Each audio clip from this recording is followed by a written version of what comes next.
गरीब पैदा होना इंसान के हाथ में नहीं, लेकिन गरीबी में जीवन न बिताना यह इंसान के हाथ में है। सफलता केवल अमीर लोगों की दास नहीं होती। दुनिया में कई ऐसे लोग हैं जिन्होंने गरीबी में तो जन्म लिया, लेकिन बाद में अपनी मेहनत के दम पर दुनिया में अपना नाम कमाया। इतना ही नहीं, आज के दौर में भी सैकड़ों लोगों को रोजगार देने का काम कर रहे हैं।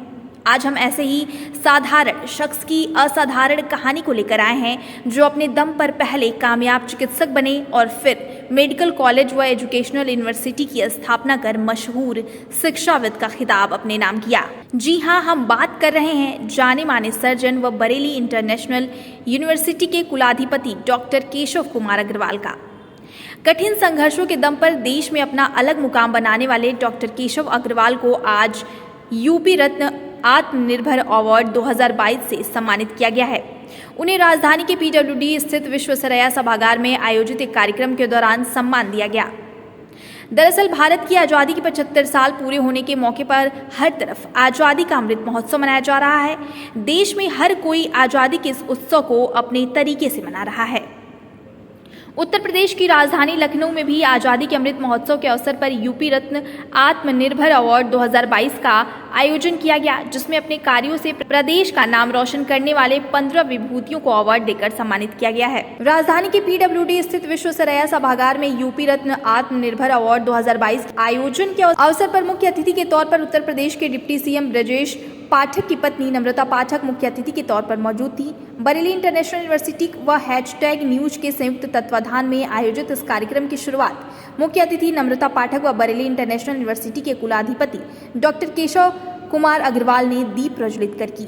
बरेली इंटरनेशनल यूनिवर्सिटी के चेयरमैन डॉक्टर केशव अग्रवाल और ये बेस्ट सर्जन है कैंसर रोग के। तो आइए हम इनसे जानते हैं कि युवाओं को ये क्या संदेश देना चाहते हैं जो अपना स्टार्टअप कर रहे हैं, और आज इन्हें आत्मनिर्भर सम्मान से भी सम्मानित किया गया। आइए जानते हैं। देखिए, युवाओं के लिए सबसे बड़ा संदेश है कि आत्मनिर्भर बनने के लिए उन्हें नए नए स्टार्टअप्स के लिए आना पड़ेगा, नई नई योजनाओं के साथ आना पड़ेगा, नए नए ख्यालात के साथ आना पड़ेगा, नए नए विचारों के साथ आना पड़ेगा।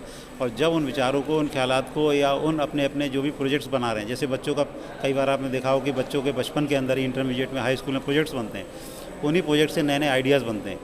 आत्मनिर्भर भारत तभी बनेगा जब डिफेंस के भी प्रोडक्ट्स अपने हमारे यहाँ बने। जो चाइना से इंपोर्ट होता है, खिलौने बनते हैं, मेडिसिन आती हैं, इंडस्ट्री की बहुत से कच्चा माल आता है, तो उनसे रिलेटेड जितनी भी चीज़ें हैं, अगर हम उसको अपने आप बनाना शुरू नहीं करेंगे तो हम आत्मनिर्भर नहीं हो पाएंगे। और उनको बनाने के लिए युवाओं को ही आगे आना पड़ेगा नए नए आइडियाज़ के साथ। आज भारत सरकार नए नए स्टार्टअप्स के लिए लोन भी दे रही है, कर्जा भी दे रही है, उनको हर तरह का प्रोत्साहन भी दे रही है। आज का जो आत्मनिर्भर अवार्ड है, वो आत्मनिर्भर अवार्ड इसी कड़ी का एक हिस्सा है कि लोगों को प्रोत्साहन मिले, लोगों को आगे बढ़ने का मौका मिले, और जिससे वो नई नई चीज़ें लेकर आएँ। आज हमारे देश में जब तक सब चीज़ हम खुद नहीं बनाएंगे, हम वर्ल्ड की सुपर पावर नहीं बन पाएंगे। वर्ल्ड की सुपर पावर बनना है तो हमें आत्मनिर्भर बनना पड़ेगा। सर, जैसे अभी जो स्टार्टअप कर रहे हैं, यूथ जो कर रहा है, तो बहुत सारे अप डाउन्स होते हैं जिससे वो डीमोटिवेट होते हैं, तो खुद को मोटिवेट करने के लिए सर आप क्या कहना चाहेंगे उनसे? देखिए, ज़िंदगी के अंदर अप एंड डाउन्स आते हैं। जब आप किसी एस्ट्रोलॉजर को भी दिखाते हो तो कहते हैं 30 साल तक आपका अच्छा समय जाएगा, या 30 साल तक ख़राब जाएगा, या 5 साल ख़राब जाएगा, 5 साल अच्छा जाएगा। ये इसी तरह से स्टार्टअप्स का भी सवाल है।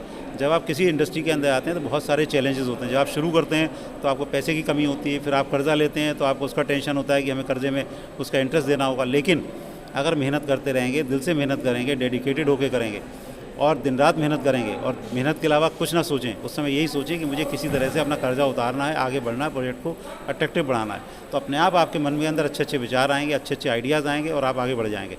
तो वो ख़राब समय जो बीच में स्टार्टअप्स में आता है कई बार कि प्रोडक्ट फेल तो नहीं हो जाएगा, उसकी एक्सेप्टेंस तो नहीं है, वो एक्सेप्टेंस होनी ही है, सूनर और लेटर होनी है। हो सकता है कि शुरुआत में लोगों को पसंद ना आए, लेकिन जब आप मेहनत करके आगे बढ़ते हैं तो धीरे धीरे लोगों को एक्सेप्टेंस बढ़ती है और लोग उसकी इंपॉर्टेंस समझने लगते हैं, तभी उसको आगे बढ़ता है। सर, जो आपको ये सम्मान मिला, बहुत से सम्मान मिले होंगे, तो सर आपको कैसा लग रहा है ये सम्मान? इतने संघर्षों के बाद जो आपको ये सम्मान मिल रहा है, तो कैसा लग रहा है? सम्मान मिल के सबको अच्छा लगता है, मुझको भी अच्छा लग रहा है। जहाँ तक इस स्टेज तक पहुँचते बहुत से सम्मान मिल चुके हैं, लेकिन ठीक है, हर सम्मान का मतलब यही होता है कि आपकी जो परेशानियाँ थी या आपके जो मेहनत थी, जो आपकी अभी तक की सक्सेस है, उसको लोगों ने पहचाने का अवार्ड दिया। इसलिए मुझे बहुत से अवार्ड पिछले 20 साल में मिल चुके हैं। इसी में एक हीरा और लग गया, इसको आप कह सकते हैं।